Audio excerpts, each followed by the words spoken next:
Good afternoon, everybody. It's nice to see so many familiar faces and new ones.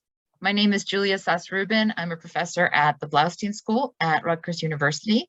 And along with my fellow conference organizers and Rutgers colleagues, Charles Payne, Drew Gitomer, Saul Rubenstein, Steve Danley, Michael Hayes, Pengju Zhang, and Bruce Baker, I would like to welcome all of you to the second session of the 2021 Education Reform Communities and Social Justice Research Conference. There will be a third session in addition to today's, which will be on Wednesday, June 30th, and that is on the topic of shaping public policy, and it will consist of 5 papers. You will receive an email reminder about that the morning of the 30th, as you hopefully did today as well. Today's session consists of 4 papers on the themes of social justice and youth voices. There will be time, hopefully a lot of time, for questions at the end, and I will ask folks to please indicate in the chat that they have a question when the presentations are done, and then I'll call on you. In the meantime, I would ask that everyone please mute themselves if you're not presenting. I think that's everything.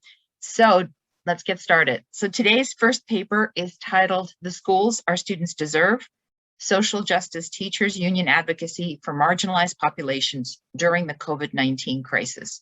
It hits on so many critical issues. And the paper's author is Rhiannon Maton, and she is an assistant professor in the Foundations and Social Advocacy Department in the School of Education at the State University of New York College at Cortland. So let me turn it over to her. Wonderful. Thank you, Julia. Oops.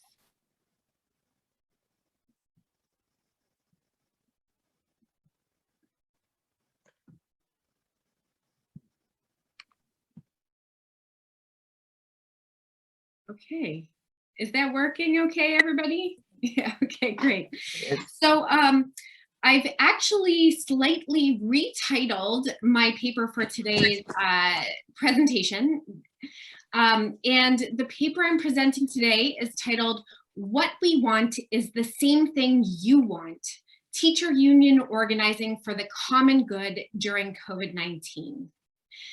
So in mid-February 2021, amidst mounting pressure from the local school district and the federal government to reopen schools during the height of the COVID-19 pandemic, the United Teachers Los Angeles, called UTLA, surveyed local parents regarding their stance on school reopening. The teacher union survey determined that 66% of district parents wanted to remain with remote learning due to family health concerns. Thus, the UTLA articulated to local politicians that it would only sign an agreement to return to buildings if 3 health and safety demands were satisfied.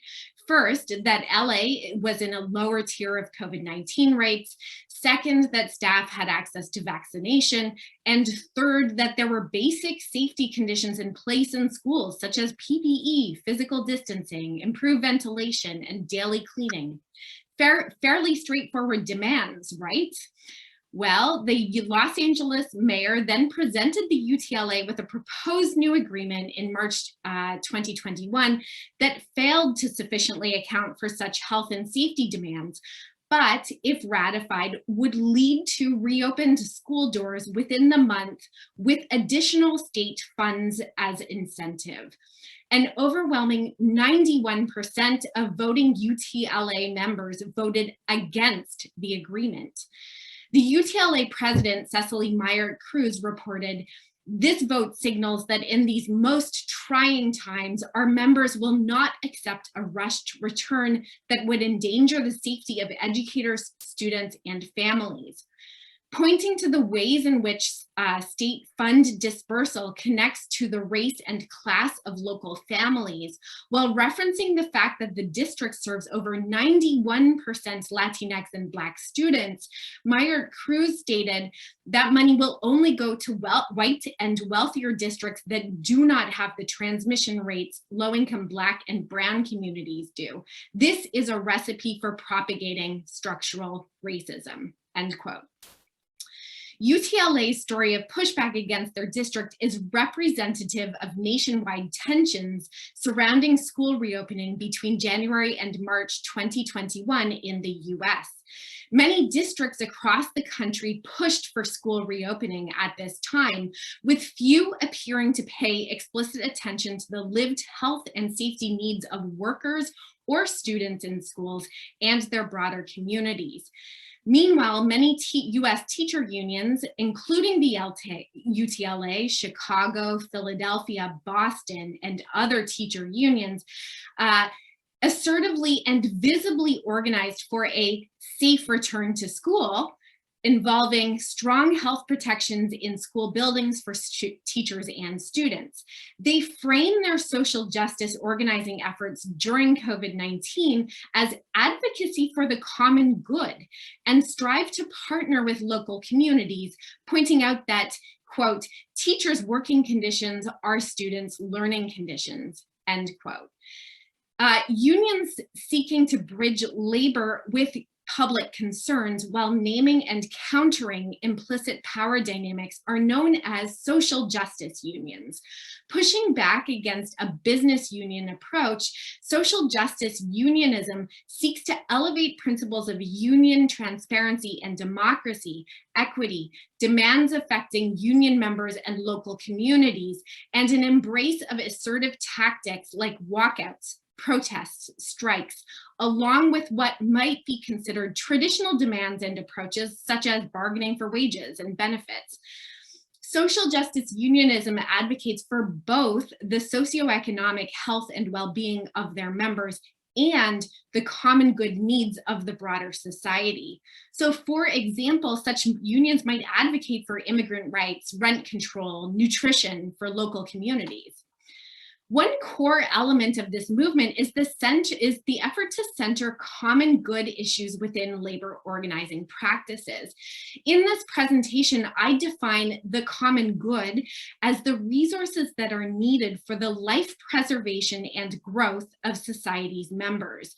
It includes those elements that allow for humans in a given society to protect and enable their lives, and encompasses considerations that extend beyond individual people, so including things like environmental conditions or the availability of universally accessible resources.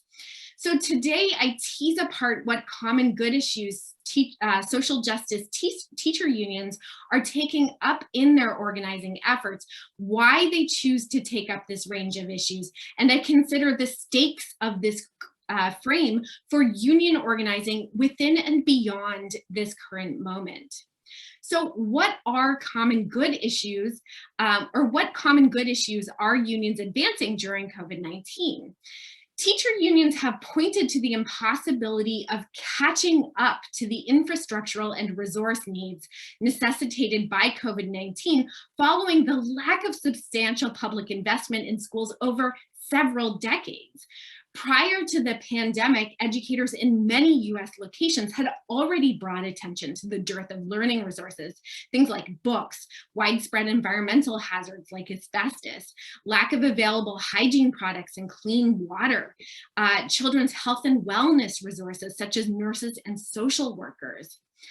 The Boston Teachers Union, called the BTU, has repeatedly pointed to the lack of HVAC in the vast majority of local public schools, alongside the plethora of school windows that should but do not open for the provision of fresh air. Such factors have led to inadequate ventilation in the majority of Boston public school buildings. Unions like the BTU have sought to highlight how decades of disinvestment in public schools has undermined the district's ability to provide sufficient health and safety protections during this global health crisis.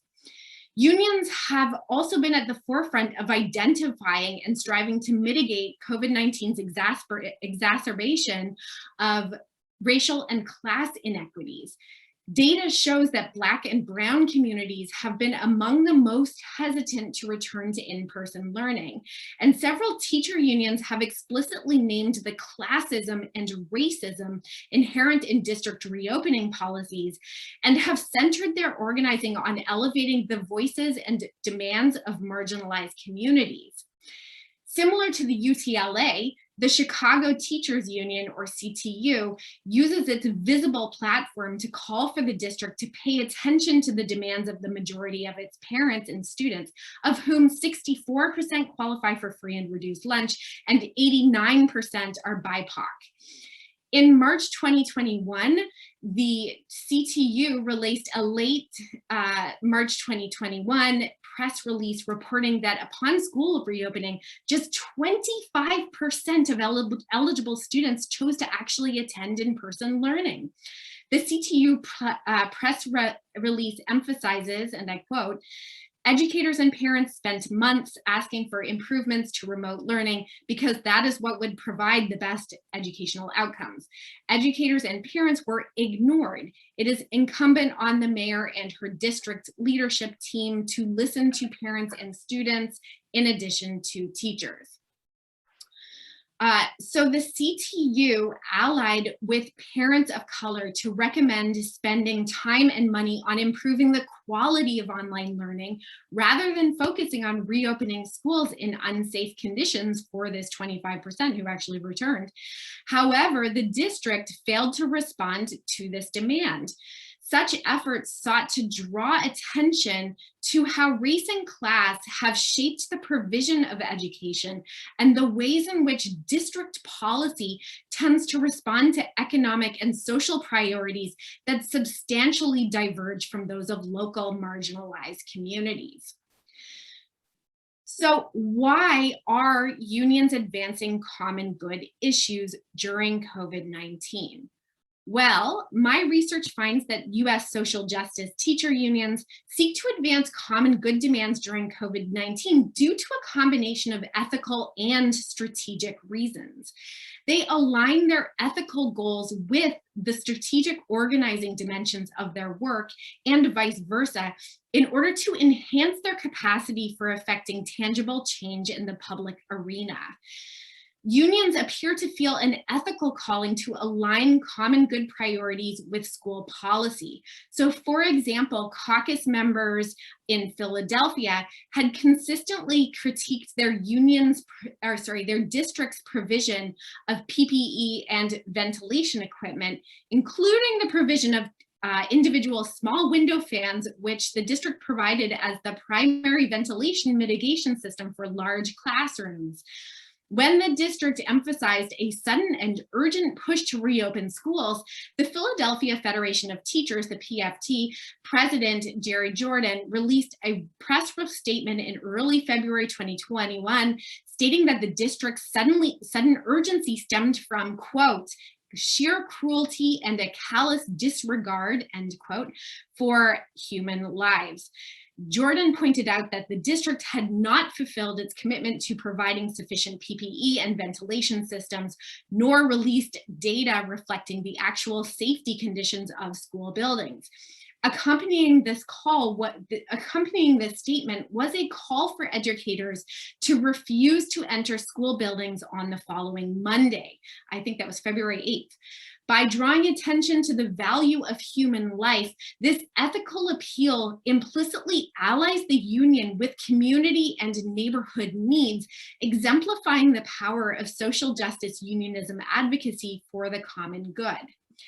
There are also strategic purposes for social justice organizing for the common good. Through appealing to community members and allying with their causes, unions are able to build enhanced public support. So for example, the Chicago Teachers Union has exhibited longstanding commitment to building community alliances, perhaps most notably through partnering with community and parent groups in protesting the closure of over 60 public schools by the district in 2013. 2013.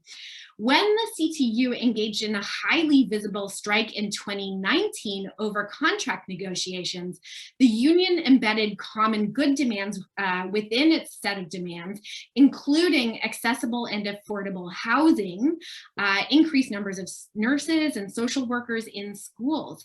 Such trust-building ventures later assisted its ability to join a coalition of unions, community groups, and state and local elected leaders to propose and advocate for health and well-being protections for Chicagoans during COVID-19, including access to free testing for people in need, meals for quarantined low-income students, and policies to tackle the digital divide.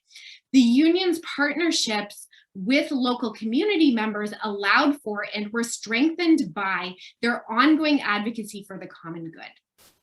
So in conclusion, today I have shown that through applying their legal and political today I have shown that through applying their legal and political power to issues that support the social, health, and economic well-being of the public broadly, and not simply their members, social justice unions are able to position themselves as a central part of a social movement for social, educational, racial, and economic justice.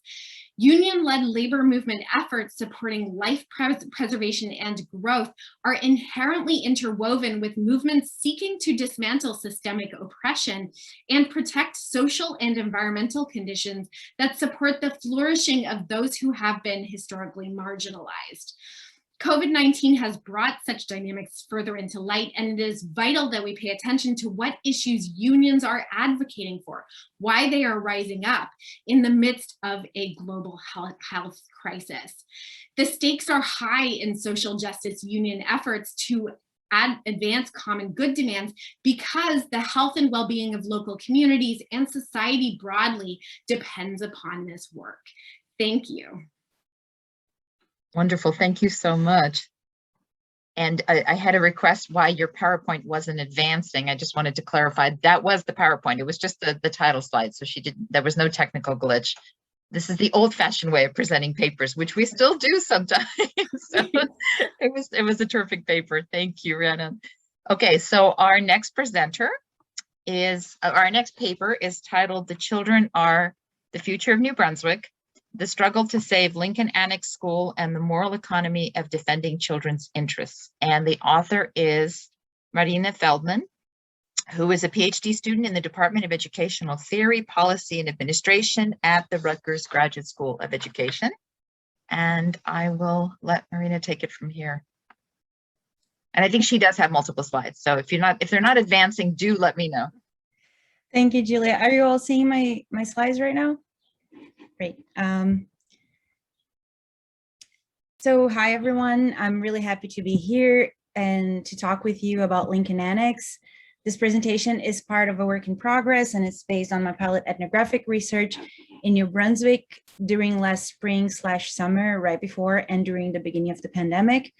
Since this is technically a New Brunswick-based conference, many of you might have heard about what happened with Lincoln Annex School. Hopefully lots of our Rutgers-affiliated friends in the room are part of our union, so maybe you even attended some of the demonstrations opposing the plans to raise Lincoln Annex.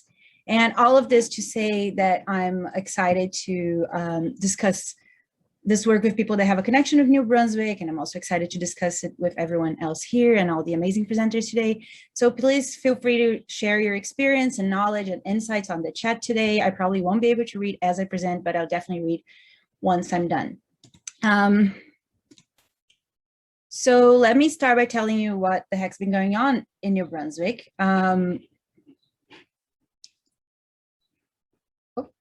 Sorry. The problem of having links. So Lincoln Annex is a neighborhood school at this point, and at this point it has already been officially sold and raised to be replaced by a freestanding cancer institute that would be connected to Robert Wood Johnson University Hospital by a bridge. Now, to fulfill this plan, the kids were moved into the district's swing space, what they call the Pathway Campus. This building is called the Warehouse by folks in the Coalition to Defend Lincoln Annex School. And it is an adapted warehouse building, and at least 2 schools were relocated there during renovation or construction of new buildings. And one of them stayed there for 9 years because of delays in construction.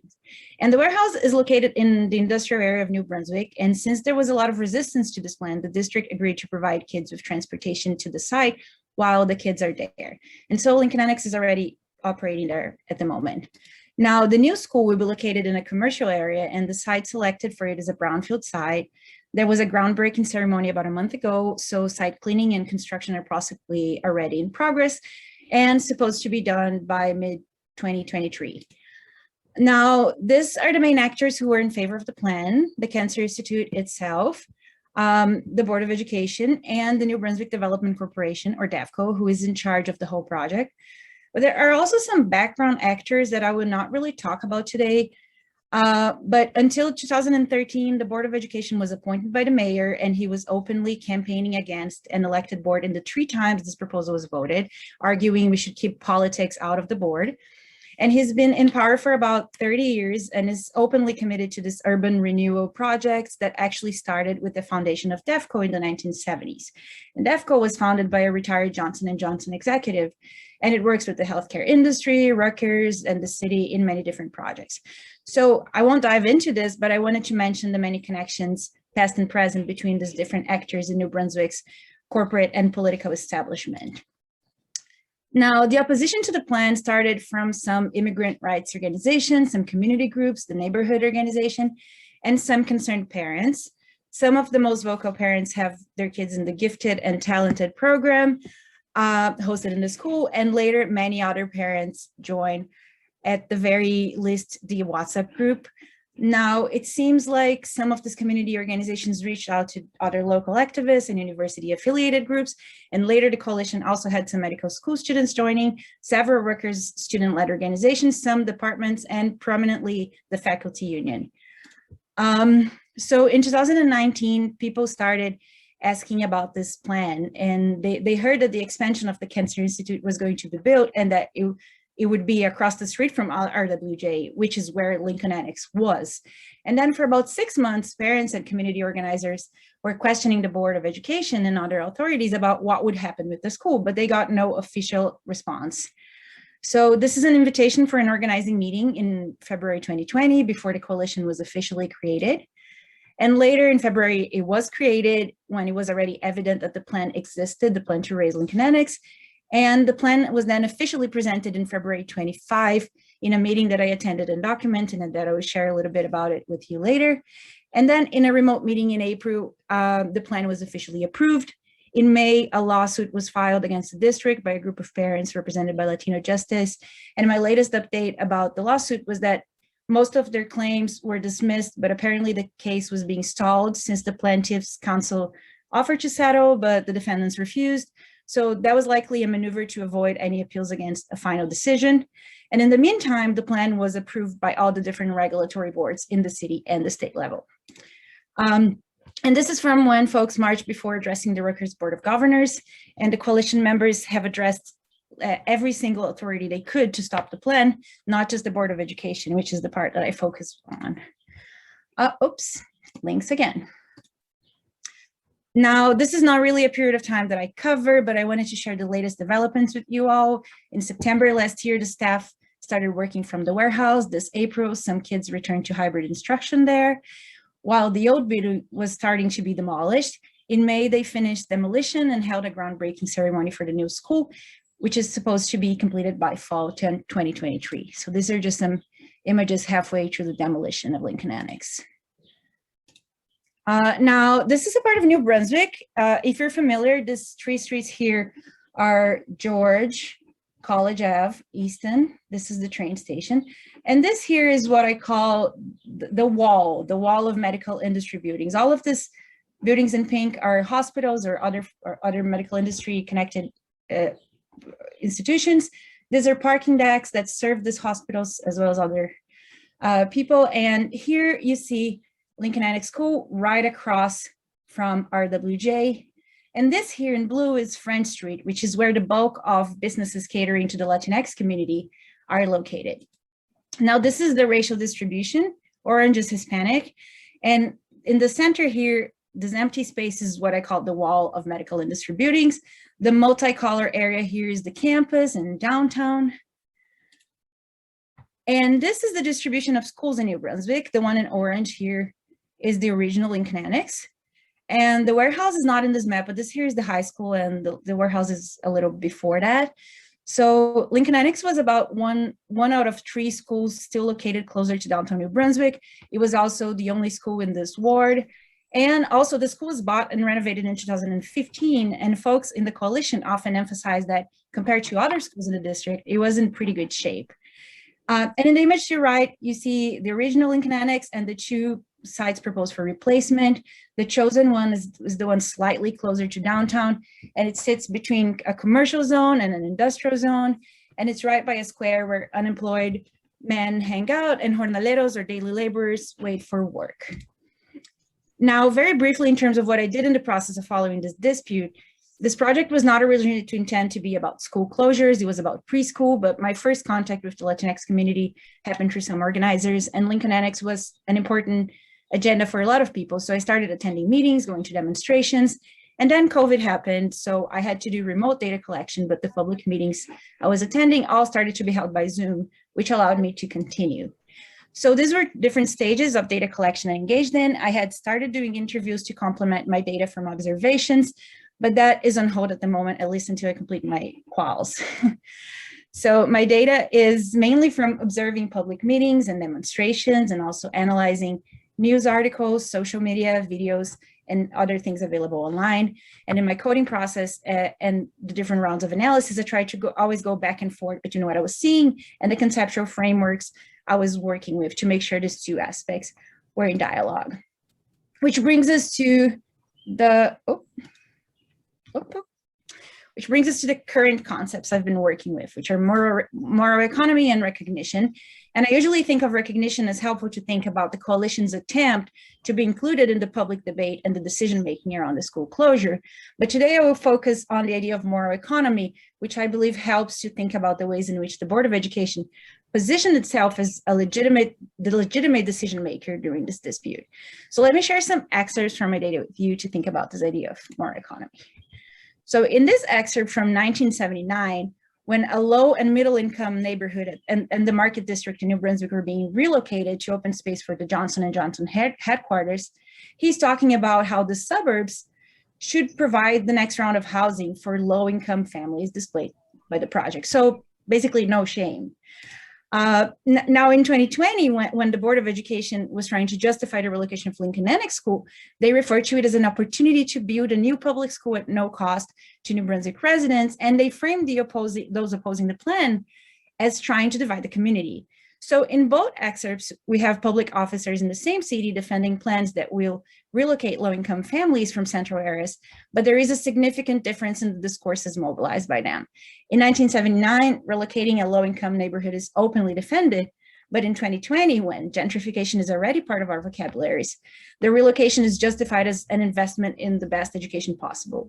So the fact that the BOE is in favor of the plan and the corporate funding being provided for the new school seem to allow those in favor of the plan to enfold corporate interests and political interests into a narrative of educational opportunity, of investing in the children of New Brunswick. Which is why I find this idea of moral economy productive, because I understand this as this dynamic combination of norms, meanings, practices that metabolize structural inequality. And this framework allows, on the one hand, to see the ambiguous logics used to govern the life of the undesirable others, and on the other hand, to see this field of struggle around what's good, around what's acceptable, what are the value hierarchies we are following. And so my main finding has been around this idea of investing in the future, or this idea that children are the future.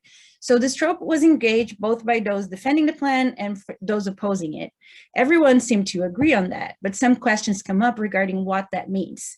First, are we investing in the near future or a more distant future? Second, who will get benefited by these projects for the future? And last, who has a stake in the decision-making regarding these futures?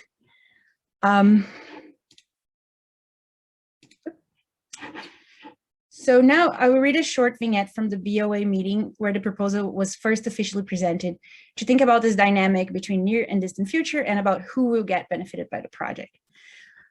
When the DEFCO representatives started talking about the Cancer Institute and the new school that would be built, some parents and organizers to my left just started raising their signs.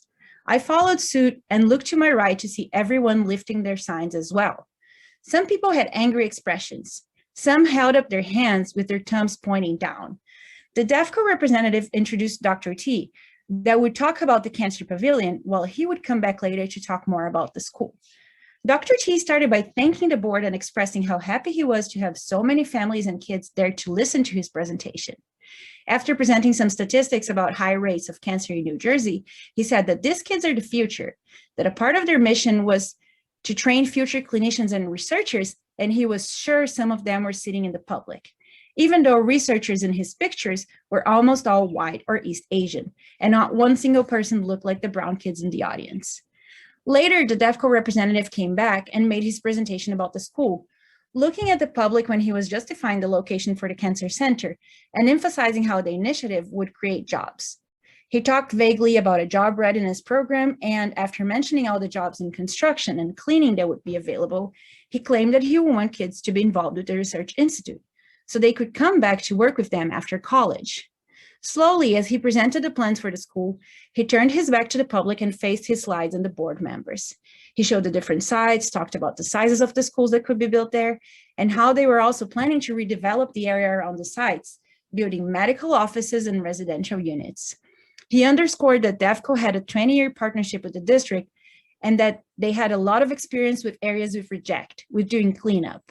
He said that the school site was cleaned up for medical purposes, and now they would need to evaluate what kinds of cleaning would be needed for the school.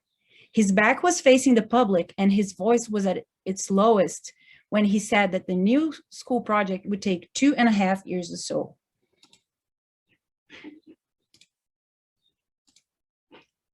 Now, this is from the same meeting, from the public comment portion, and this fifth grader says, I've also heard from many people that the children in the schools right now are the future of New Brunswick. Why? Why would you want to relocate the future of New Brunswick in some place that would not feel comfortable to them?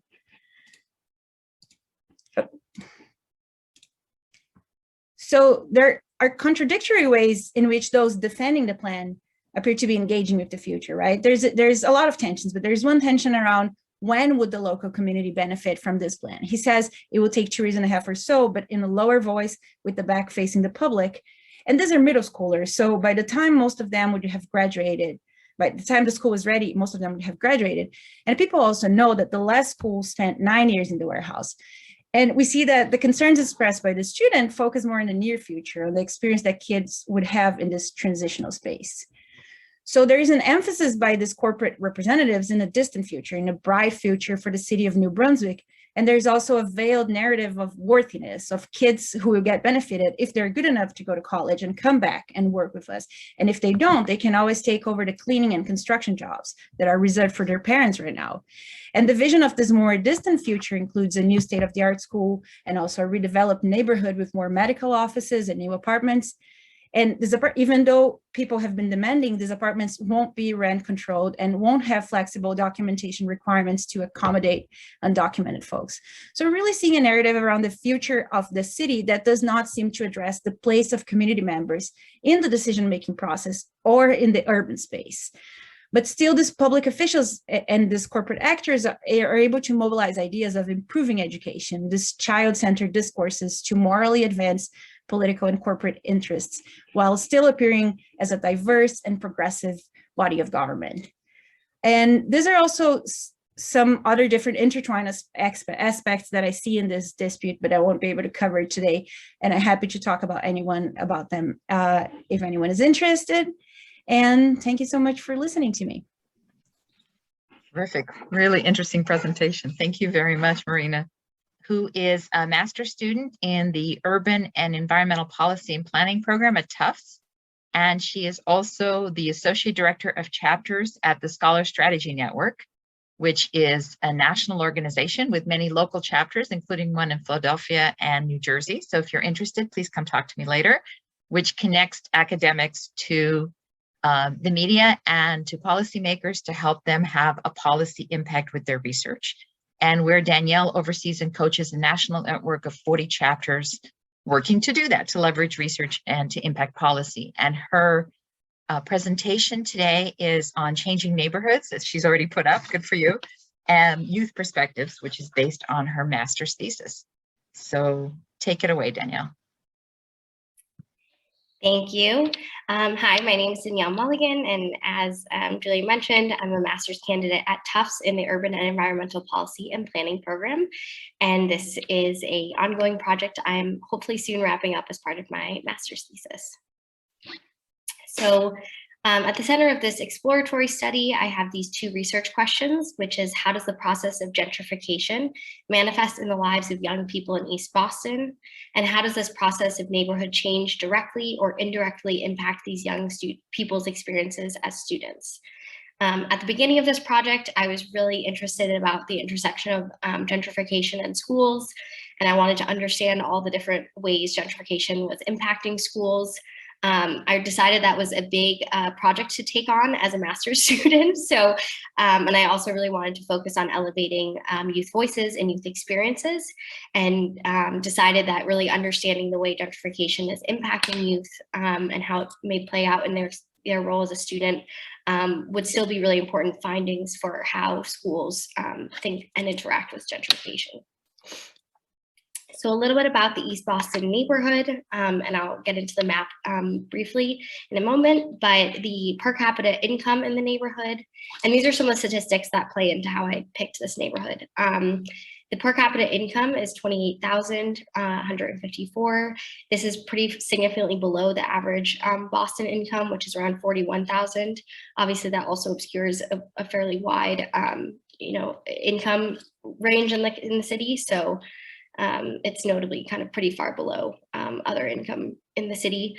About 60% of the households are families, which is one of the highest in the city, and about 20% of the residents are under the age of 18.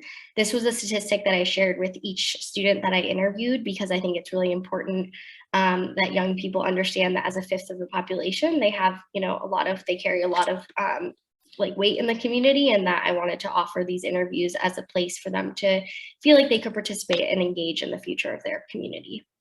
About 50% of the residents are foreign born. The majority of these are Latinx, and over half of the 50% are actually from Colombia and El Salvador. So that's the majority of the community, but East Boston historically has also been home to other immigrant communities.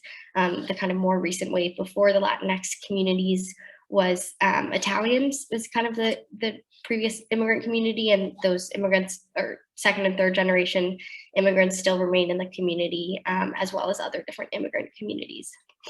Some data points about gentrification in the community. So this circle surrounds the East Boston community, which you'll see is also home to the airport if you've ever flown into Boston.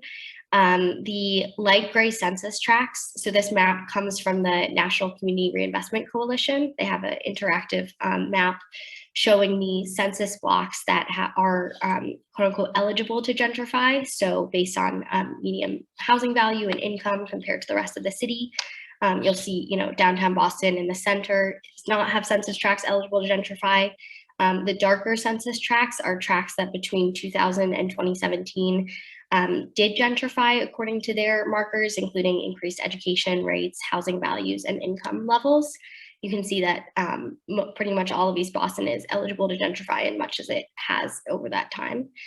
For example, one census tract between 2012 and 2017, the percent of the population with a four-year college degree tripled from 7% to 21%. Additionally, the median home value in that same census tract went from $259,000 to $348,000. That's one of the census tracts closest to the city and closest to the train that takes some people right into downtown. The last reason I was really interested in this neighborhood is that Boston has a school choice model for their high schools, and so students go to high school all around the city.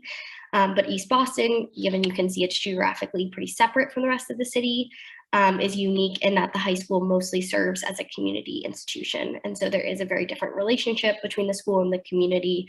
And based on my interest in the ways gentrification affects schools as well, I wanted to look at a more kind of isolated case. So I'm going to talk through my methodology, findings, and some action.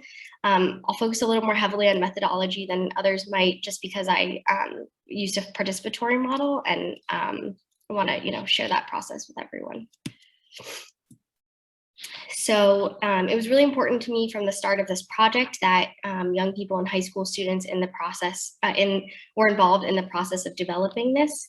And so about a little less than a year ago, I I kind of put out a flyer for these 4 paid positions for high school students who either live in the community or attend school in the community. I wanted to make sure that the positions were reflective of the racial demographics of the community, which didn't end up being so much of a challenge based on the applicants. And I was able to find 4 excellent young women who have joined me on this journey. And we meet anywhere from 1 to 3 times a month, depending on, how the project is developing, whether they're in exams, things like that, graduation week, all of that. So I'm going to talk through briefly kind of what the different ways that board has been part of the project. Early on in one of our first meetings, I asked students to come, prepared to discuss two prompts. The first was what questions do you want answered by this project? And the second was, if you could kind of wave a magic wand and have any kind of data, what would you want to do with it in your community related to this topic of housing and gentrification? So we had some really great conversations around that, and eventually we were able to refine a research question collectively that we felt kind of captured our collective interests. From there, we used a really excellent tool. I believe it's on the University of California, Berkeley site. They have some tools for participatory action research. They have a great tool that you can walk through to identify what kind of data collection method is best suited for your project. So we were able to do that, and we landed on qualitative interviews. Once I developed the interview guide, I had the students review it and test it out with their siblings and friends. Got some really excellent feedback of how I could tweak it to elicit more storytelling and make sure students were comfortable during the interviews. They helped me launch an Instagram account, which was my first Instagram account, and they've been very useful in the learning curve for that. We use that to engage with other youth in the community, as well as our recruitment. They were central to our recruitment process.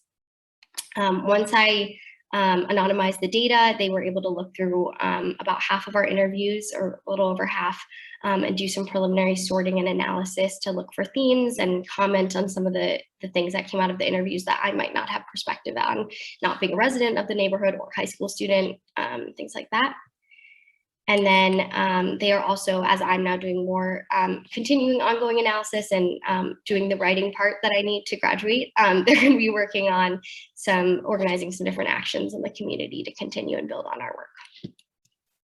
These are some images from our Instagram account. And we, not at all cases, but we did our best to include content in Spanish and English, given the population in the community. So once we get to the actual kind of more formal data collection process, like I said, the students were really involved in the recruitment of these participants. It was mostly a convenience sample. We conducted 18 semi-structured interviews with high school students ranging from 14 to 19 years old, or recent high school graduates. I wanted to focus on students that were in the public school system, so we could kind of understand the intersection of neighborhood change in the public schools. Most interviews were conducted in English, and although we offered all of our materials, consent forms, and as well as an interpreter in Spanish. We had 12 interviews that were, this number isn't right, 14 interviews that were current East Boston residents, and 4 that were with former residents, so students that had been displaced from the community. We had a pretty representative sample in terms of racial demographics, and then I had students kind of self-define or self-describe their income level, and we had students who mostly identified with low to moderate income or moderate income. The other characteristic of our students that we interviewed is that we made a point not to kind of promote the project as a project around gentrification for a number of reasons, including that it's very jargony and also doesn't translate to Spanish very well. There isn't a common term, but we also didn't want to kind of overlay our own frame of what students were experiencing in their communities. Which is why we framed this new neighborhood change. And so just to kind of give an idea of where our interviewees stood, I made it kind of a scale based on how people responded when about 3/4 into the interview, we asked, are you familiar with the term gentrification? What does that mean to you? So we found that about a third had no understanding or familiarity with the word. 4 out of 18 said, I think I've heard that word before, but I'm not really sure what it is. I think I heard about it in class. And then about 9 had some level of vague understanding up to being, pretty engaged with the issue and topic and bringing it into their interview kind of without prompting. So there's lots of findings I would love to discuss, but I'm going to try and keep it brief so I can stick to the time. There's a lot of different interesting things that the students were seeing around them. One of the words I heard all the time was upgrades. So the neighborhood was being upgraded. Was a lot of the changes people were seeing was, fancier apartments, condos. They definitely were aware of rent increasing, and even in some of the students who were kind of less familiar or kind of tuned into other changes in the community were definitely aware of the rising rents, and even if that didn't affect them, how it affected their peers, their community. Parking came up all of the time, which shocked me from a bunch of high school students most of whom can't drive or don't have cars. But it seems like that's become a really prominent issue in the community with the increased density. And it came up regularly as students saying, like my family can't visit the community anymore, or it's stressful for my parents after work. So that was really interesting. Family, friends moving out. So there's kind of other things listed here, but the bolded ones are some of the things I heard the most. Interestingly, we heard a lot about more dogs in the community, and for time I had to take out a few kind of examples and quotes of here, but interestingly, I looked back at I did some research and saw that a dog park in the community had been built in 2015. It cost $250,000 that the city built it by partitioning off a part of a longtime existing park. That park is now highlighted on the condo, when you go on the condo websites and see like assets of the neighborhood, the dog park is listed among those. So I thought that was interesting. One of the other findings was that I heard a lot of contradictions and kind of tension for a lot of the students I was speaking with. For the most part, I didn't hear people who were kind of really anti-gentrification or really like saw these changes and upgrades as neutral for the community. So there were kind of a lot of different ways these tensions appeared, including the rent going up, including these things being close but not yet attainable or accessible, seeing money come into the community but not having it allocated kind of evenly, talking about whether gentrification is kind of natural or inevitable, and then kind of, I must have left out here, leaving East Boston as a choice, or it being something that's kind of forced on people due to rent and things like that. But I think some of these quotes will show some of this better than I can tell it. This is a student who was talking about the changes she was seeing and how growing up, she would see these communities on TV and how her community didn't look like that. And so when she saw these things changing in her community, she was excited. And so she says, then she saw the prices and said, it felt like something we could maybe obtain. Obviously, they're not going to accept a daycare, referencing the daycare that her parents run out of their current apartment. She said she feels like the changes weren't negative. It isn't necessarily portrayed that way in the media or anything I'm consuming. That is what we should aspire to. So I think when I first saw it, I was like, I want to live in these places. It even goes back to the question of, so what happens if I live there one day? Does that make me the gentrifier, the enemy? I think it's living in that tension of I embody being a low-income person, but what if I want to be there? Another student, I wanted to include their words in Spanish, but below is my best translation with Google's help, was if everything's going to change in Boston, they should not only change to remodel hotels or apartments or build buildings. If they can do something like that, they should also contribute to public schools so that those schools can improve some things that aren't good in our schools. for example, ceilings, pipes, heat. Another student, when they saw the apartments coming up across the street from them, said that they were very interested. It was very pretty, and they wanted to go to an open house, but we felt like we wouldn't fit in at all, so we didn't. They also opened up a Chase Bank. We had no idea what it was until we looked it up and realized it was a bank. I guess lots of other people go to it, but not really our people. So that was really weird. Like, we were really like, what the heck is that? What is Chase? So there's lots of different effects that I'm kind of understanding about how this process is unfolding, but I did want to focus particularly on education, given the conference today and the different ways that these effects can really show up in students' experiences in school. So for students who are remaining in East Boston, who have not been displaced or are not necessarily at risk of displacement, I heard a lot about parental stress of increasing rent. And the ways watching parents try to pull together rent and just kind of managing the interactions with landlords, things like that. Overcrowding, I heard about a lot of students who were, 7 or 8 family members in one house, which you can imagine, particularly during COVID and online learning, how challenging that was. Students who took on other jobs to pay their rent. There was also a lot of moving within the community. So although they were not displaced from East Boston, they were, their houses were being bought and they were having to move out and move to other homes in the community. So there's still stress of moving, loss of social networks as their friends and family were displaced, and just this dissonance that they were kind of seeing as their community was changing. For students who were displaced from the community, I heard a lot about the stress of moving, as well as, really importantly, the decision of whether they remain in the school despite not being allowed to, and whether they go to that school and lie to their teachers and to the principal. One student was approached by a principal and kind of confronted about whether he had moved or not, and whether they remain in the school, even if it's 2 months before graduation or 3 months into the school year. The isolation of hiding a move. Increased commute times if students are commuting back into their community, whether it's for school or to see friends, for jobs, things like that, as well as loss of community and the resources that are in the school, which a lot of students spoke really highly of the resources in the community for them.